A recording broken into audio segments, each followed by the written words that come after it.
स्वागत है आप सभी का सत्येंद्र ITI के डिजिटल लर्निंग क्लास में। मैं विकी सौरभ आज आप लोगों के सामने इन्वायरमेंट एजुकेशन की और जानकारियाँ लेकर के आए।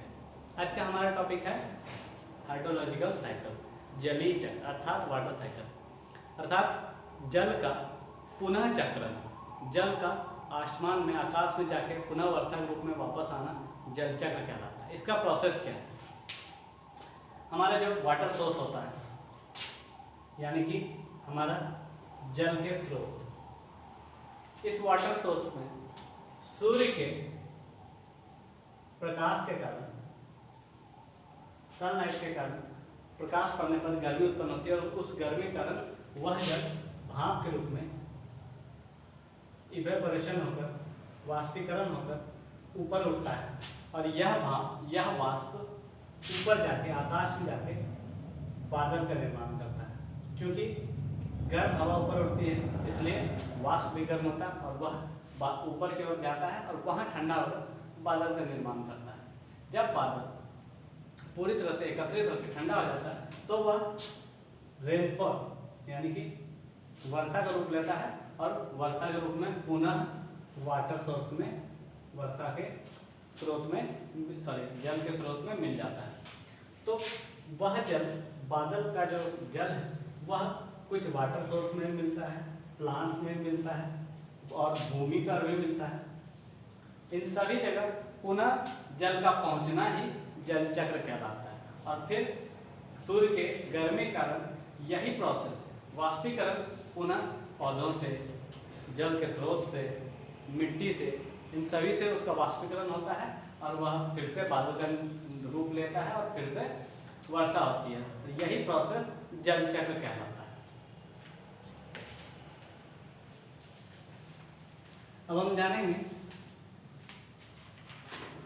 कि जल के स्रोत कौन कौन से हैं, वाटर रिसोर्स क्या है।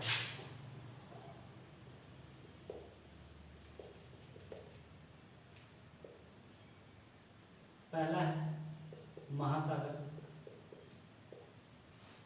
इनमें 97.25% जल होता है, अर्थात पूरे पृथ्वी के जल में 97.25% जल महासागर में पाया जाता है। फिर है भूमिगत जल,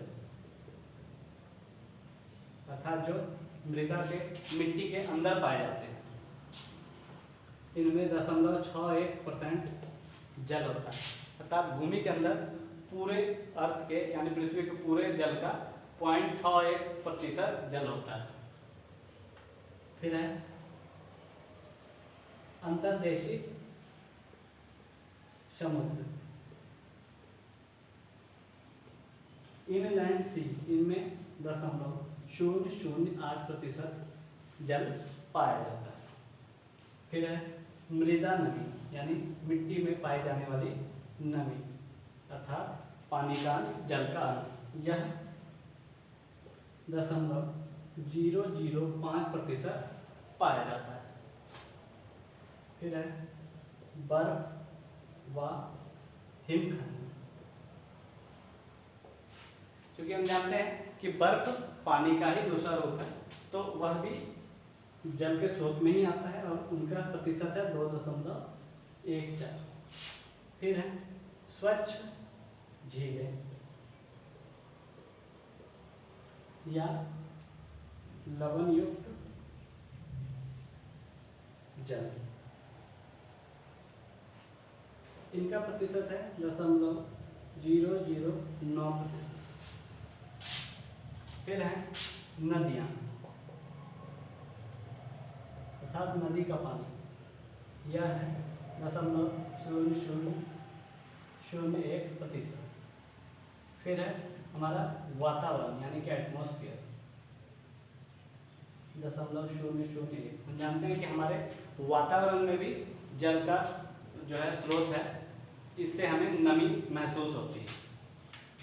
तो ये है जल के स्रोत, अर्थात पूरे पृथ्वी में जल कितने प्रतिशत, कितने भागों में बटा हुआ है। अब हम जानते हैं कि जल स्रोत के कितने प्रकार हैं। मुख्यतः 2 प्रकार,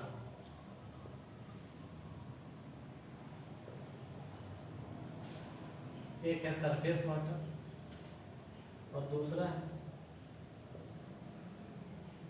अंडरग्राउंड वाटर।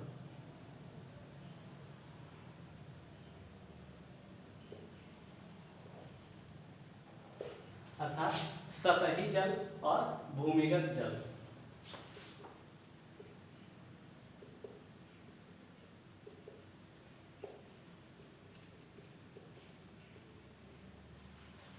जैसा कि नाम से ही स्पष्ट है कि सतही जल क्या हुआ, पृथ्वी के सतह के ऊपर मौजूद सभी प्रकार के जल को सतही जल कहते हैं और भूमिगत अर्थात पृथ्वी के अंदर मौजूद सभी प्रकार के जल या सभी स्रोत को भूमिगत जल स्रोत कहते हैं।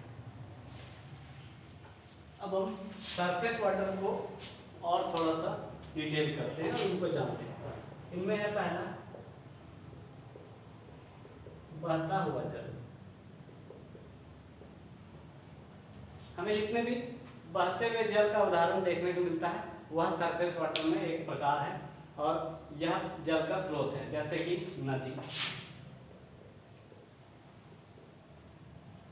नदियाँ, छोटी छोटी नदी,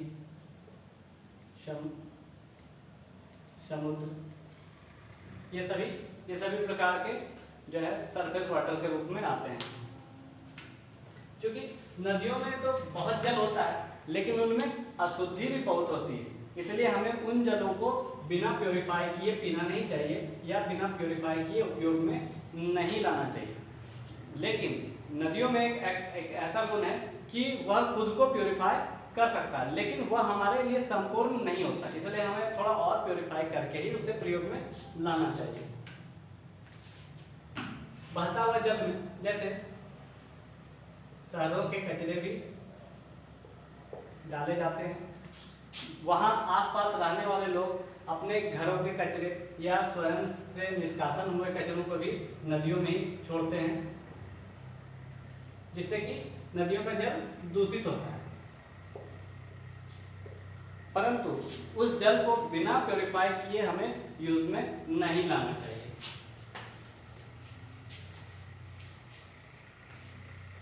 दूसरा है ठहरा हुआ जल। इनमें मुख्यतः झील, जलाशय आदि आते हैं, तालाब, ये सभी ठहरे हुए जल के स्रोत के उदाहरण हैं।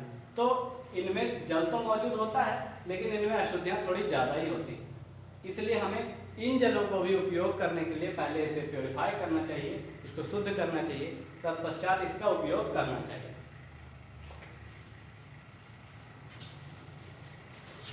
अब है अंडरग्राउंड वाटर।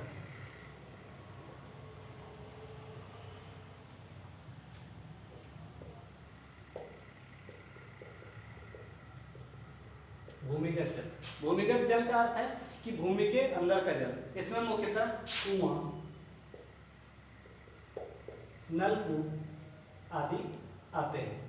जैसे कि हम लोग कुएं का उपयोग करते हैं, नलकूप का उपयोग करते हैं, तो ये सभी पृथ्वी के अंदर के जल हैं और यह स्रोत हमें हर जगह देखने को मिलता है। परंतु कहीं कहीं यह स्रोत बहुत कम है, जिससे कि कुएं का या नलकूप का पानी आज सूखने के दौर पे आ चुका है।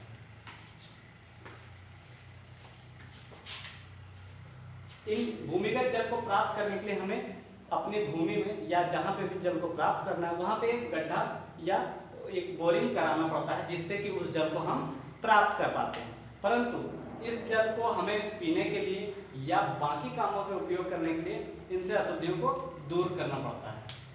तो आज हमने जाना कि वाटर साइकिल क्या है और इनके प्रकार क्या है। नेक्स्ट वीडियो में हम जानेंगे कि जल को और कैसे कैसे प्योरीफाई किया जाए और उसका उपयोग हम अपने दैनिक जीवन में कैसे करें। तो आज के लिए इतना ही, धन्यवाद।